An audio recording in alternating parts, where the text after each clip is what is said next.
कथित sex scandal का आरोपी प्रज्वल रेवन्ना गिरफ्तार हो गया है। 35 दिन तक फरार रहने के बाद बेंगलुरु पुलिस ने उसे एयरपोर्ट से ही अरेस्ट किया। पिछले 1 महीने से रेवन्ना जर्मनी में बैठा हुआ था। वो पुलिस से बचने की फिराक में था, लेकिन जैसे ही उसके खिलाफ नोटिस जारी हुआ, उसके बचने के रास्ते बंद हो गए। अब गुरुवार देर रात पुलिस ने उसे गिरफ्तार कर लिया और शुक्रवार को उसकी कोर्ट में पेशी हुई है। भारत आने से पहले प्रज्वल ने सेशंस कोर्ट में अग्रिम जमानत याचिका भी लगाई गई थी, जिसे कोर्ट ने खारिज कर दिया था। आइए वार्ता 24 में इस खबर को विस्तार से जानते हैं।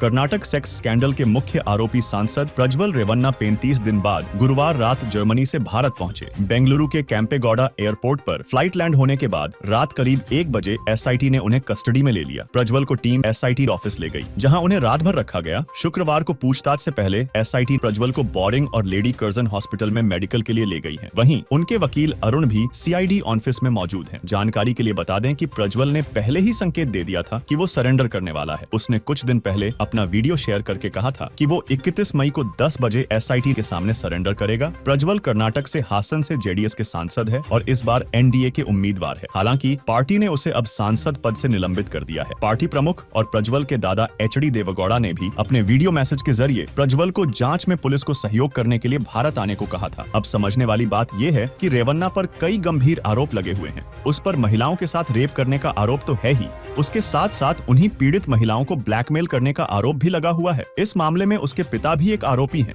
लेकिन कुछ दिन पहले ही उन्हें जमानत दे दी गई। इस मामले में रेवन्ना सबसे पहले तब फंसा था जब उसकी घर की नौकरानी ने ही उस पर और उसके पिता पर यौन शोषण का गंभीर आरोप लगा दिया था। उसके बाद तो कई महिलाएं सामने आईं और रेवन्ना के राज खुलते चले गए। इसके ऊपर कुछ ऐसे कथित वीडियो भी सामने आए जिसने रेवन्ना की मुश्किलों को कई गुना बढ़ा दिया। इस एक केस की वजह से बीजेपी भी चुनावी मौसम में बैकफुट पर आ गई थी, क्योंकि कर्नाटक में जेडीएस का उसके साथ गठबंधन था। ये अलग बात है कि जेडीएस ने विवाद को बढ़ता देख रेवन्ना को पार्टी से निलंबित करने का काम किया था। न्यूज एजेंसी पीटीआई के मुताबिक एसआईटी समय समय पर प्रज्वल का पोटेंसी टेस्ट कराने पर भी विचार कर रही है। बलात्कार का आरोपी पीड़ित पर यौन हमला करने में सक्षम है या नहीं, ये पता लगाने के लिए टेस्ट किया जाता है। फॉरेंसिक टीम प्रज्वल का ऑडियो सैंपल भी लेगी, जिससे पता लगाया जा सके कि वायरल वीडियो में सुनाई रही आवाज प्रज्वल की है या नहीं। भारत आने से पहले प्रज्वल ने सेशंस कोर्ट में अग्रिम जमानत याचिका भी लगाई गई थी, जिसे कोर्ट ने खारिज कर दिया था। कर्नाटक में सेक्स स्कैंडल के आरोपी प्रज्वल रेवन्ना ने 27 मई को वीडियो जारी करके कहा, मैं 31 मई को एसआईटी के सामने पेश हो जाऊंगा। मेरे खिलाफ लगे सभी आरोप झूठे हैं। मुझे अदालत पर भरोसा है